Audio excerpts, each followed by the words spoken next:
What's up guys, Phoenix here. This video is going to be another discussion type video. This time it's going to be on a more TCG metagame focused topic. Specifically, in this video we're going to be talking about the best side deck cards of our current format. Now this format being April 2016 post Shining Victories.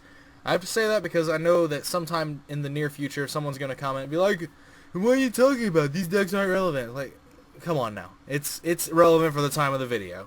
Let's be serious here. But the cards that we're going to be talking about is the entire Kaiju package, the Kaiju engine, because these are honestly probably some of the best side deck cards that we have to utilize in the current format, as well as some of the best that we probably ever had in the game in terms of just how vastly useful they are in terms of different situations and all that sort of nonsense, and just how versatile they are. Now the Kaijus are obviously their entire own archetype, and you can play an entire deck based around the Kaiju cards. There's actually enough cards to fill out an entire deck at this point because it's an entire TCG exclusive archetype.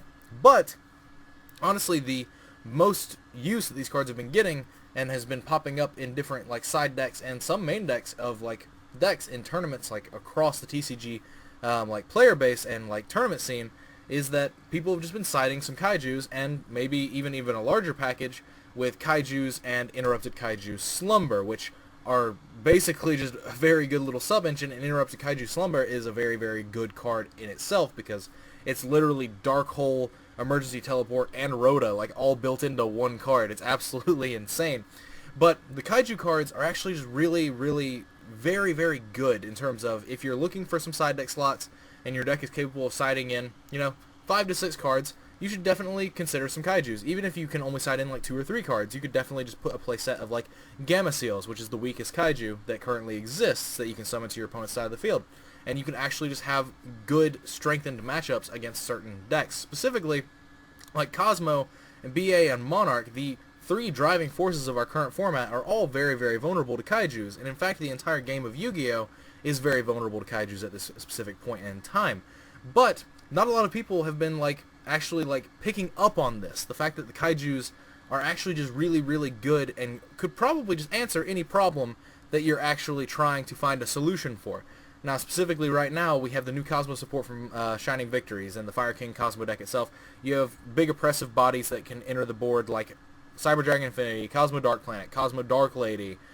You have Beatrice, the Eternal Lady, in the BA and the Phantom Knight matchup. You have Majesty's Fiend, and you have Dominion Monarchs on the other sides of the format. You have so many different things that are monster driven that are problematic in our format for certain decks, depending on what deck you're playing.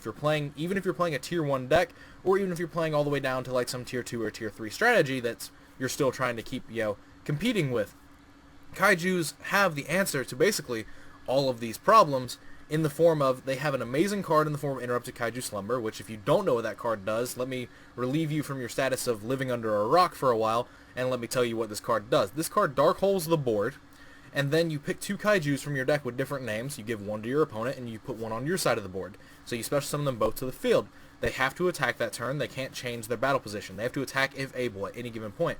And then if it's in the graveyard, except during a turn that it was sent there, you can banish it to add a Kaiju from your deck to your hand. So this is very, very good at clearing boards, even if these boards have floaters on them, because it allows you to clear the board, summon a bigger Kaiju than what they have, you give them the small Kaiju, you take the big Kaiju, you attack over that Kaiju or whatever else they might have based off whatever floaters they floated into, and then during the next turn and potential future turns in the game, you are able to banish Slumber from grave and add any Kaiju from your deck to your hand, thus making your opponent have to either acknowledge that fact and try to just straight up kill you, or they can't commit to a very, very good board presence because of the fact that whatever their best piece that's on the board is just threatened at getting taken by a Kaiju. The Kaiju can literally just be searched. And so that card is absolutely amazing, but even just the regular Kaijus by themselves are actually just very, very good. In this format, like I've already said, we have things like Cyber Dragon Infinity, Cosmo Dark Lady, Cosmo Dark Planet. We have Dark Destroyer that some decks struggle to get over. We have Beatrice in the Burning Abyss matchup. We have the Monarch matchup where you have Majesty's Fiend, which prevents you from using effects, which can be problematic there as well. And then you also have the potential of Dominion, and then you also have the fact that the Monarchs themselves are all just very big. And Kaijus basically literally give you an additional game plan in all of these matchups that are actually just always going to benefit you.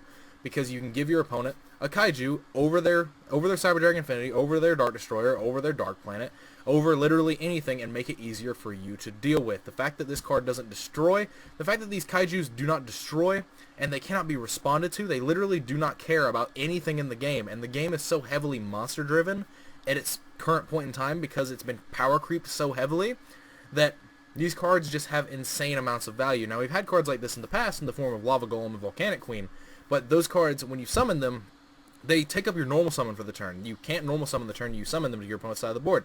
So we've had cards like these in the past, but they've never been as good of a value as they are now, specifically because you can give your opponent a kaiju, and if you're playing multiples, you can special summon your own kaiju, like, for free. That's actually just really good. Like, there's so much versatility that the whole kaiju package gives you in terms of whether you choose to main deck it or side deck it. Like, it just strengthens literally every matchup in your current format, despite the fact that you might be tributing over floaters or stuff like that. It doesn't matter. You're dealing with such a large threat that was such a huge threat to your deck that you giving them a kaiju, which is essentially just a vanilla, you're literally getting rid of their actual real threat and giving them a vanilla that has zero effect, and its literal purpose is to just be beaten over. That's literally all it's there for. I'm surprised that a lot more players haven't really caught on to this as like a trend, because it's actually been starting to creep up in popularity ever since we got Interrupted Kaiju Slumber. It's always been sort of a tiny thing to like put some kaijus into a deck, but it's definitely been like exploding in popularity compared to what it was before ever since we got Kaiju Slumber. So for the past like 3 months, we've been having this like little progression of it just becoming more and more popular, because people are starting to realize more and more that the game is so power creeped at this point that traps suck. And monsters are literally where it is at. You literally develop your board to be unbreakable with monsters. You literally just put monsters out that form a defensive layer. They're incredibly offensive in terms of their capabilities. You do all these different things, whether they're floaters or not, that trigger on destruction, all these different nonsenses.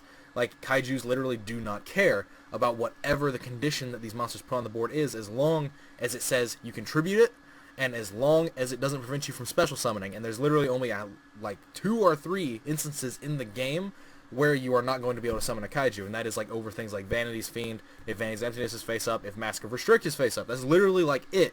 Other than that, you just have things like little one-off cards that say they can't be tributed, like Summoner Monk and stuff like that. But like, why would you be wanting to tribute a kaiju over that? Like, there's little nuances that would become relevant, maybe, who knows, but it's not actually going to be something that's actually format defining. So kaijus are literally an out to almost everything, and not a lot of people are actually taking merit in that and looking at, like, these cards aren't just great because of Interrupted Kaiju Slumber. They are definitely better because of Interrupted Kaiju Slumber, and it's definitely worth making it into a package because of that card to potentially side deck, because it's like 6 or 7 side deck or main deck spots. It's definitely not really the most, but it is cumbersome. It is definitely cumbersome, but not a lot of people are willing to give it a shot. But it's such a vast amount of just like potential for whatever deck you're playing. Like, it has even got applications in rogue matchups because of literally what the cards do. Like, against Blue Eyes decks, like, if you're not expecting to play against Blue Eyes decks, you might not dedicate side deck slots for it. But the kaiju package, if you're siding it or main decking it, is already so inherently good at what it does that it also just forms as a generic side for that deck as well, because you get to tribute kaijus over their Azure Eyes that is triggered. You can tribute kaijus over their Silver Dragon. Against, like, heroes, you can tribute over Darklaw. If your deck has a problem with Darklaw, you can just give them a kaiju. Like, it's so simple. It's so easy, and I'm surprised a lot of people haven't really picked up on it to the degree that it probably should be at this point. Like, it's to the point where, like, nobody plays around kaijus, and, like, the way you play around kaijus is you literally give your opponent a kaiju, and if you have the kaiju package, if you have another piece of it, you special summon your own kaiju, and you leave it there, because then your opponent can't kaiju you. Like, I'm seeing nobody actually, like, utilizing that. Even when they're using the kaiju package, they're not playing around the option of your opponent might have kaijus as well. They're just, like, getting rid of their kaiju so that they put their big thing on board, and then it gets kaiju'd over. Like, not a lot of people are, like, playing with the mindset of these cards are so amazing and good in the side deck, as well as potentially in the main deck of some decks, that could literally just answer problems. And, like, if your deck has a problem with the current decks in the format and some of the rogue options in the format, you should definitely be considering these options for your deck, because they're all really, really good. They're very good, and you have a very wide scope of what you get to choose from to utilize. But that's basically been enough rambling on that, because, like, I needed to say this, because I think a lot of people on my channel as well, because people that have, like, asked me for games and have played me, like, they're just like, I'll kaiju them, and they'll just be like, oh man, why? And I was like, this card's great. Do you not understand? Like, these cards literally are answers that do not start chains and are inherent. They do not ask for a response at all. Like, it's great. Literally the only thing that prevents them from triggering is already face-up and activated effects of you can't tribute monsters or you can't special summon. That's the only thing that stops these cards. Otherwise, they are literally an answer to literally every single monster in the game. And that's something that's very, very powerful and a very, very decent side deck option for virtually any single deck if you're actually trying to find something that works wonders. But anyway, that's enough babbling about how I love kaiju cards, because Jesus, they are absolutely amazing. They're great. As always, guys, I'd like to thank you all for watching. Like, comment, subscribe to all the nonsense you usually do. Links are in the description to my Twitch and Facebook links if you want to check those out. Definitely feel free to do so. If you want to support me, clicking ads on my videos and disabling ad block when you view my videos is more than enough to support me. It's the best way to support me, and it helps keep me motivated to keep making more content for you guys. If you enjoy watching my content, and I enjoy making the content, I just need extra motivation to keep going, potentially, maybe. Who knows?